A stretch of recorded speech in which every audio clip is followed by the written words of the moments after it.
सविन्दु सिन्धु शुष्कलत्तरङ्गभङ्गरञ्जितं विचक्षुपाप जात जात कारिवारि संयुतं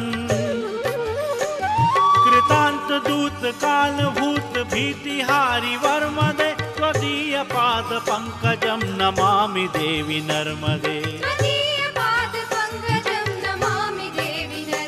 सविन्दु सिन्धु शुष्कलत्तरङ्गभङ्गरञ्जितं विचक्षुपाप जात जात कारिवारि संयुतं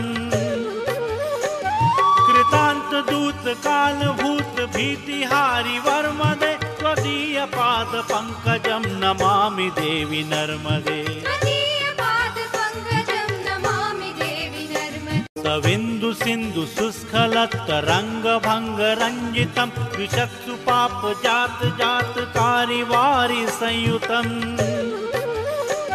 कृतान्त दूत काल भूत भीतिहारि वर्मदे त्वदीय पाद पंकजं नमामि देवि नर्मदे।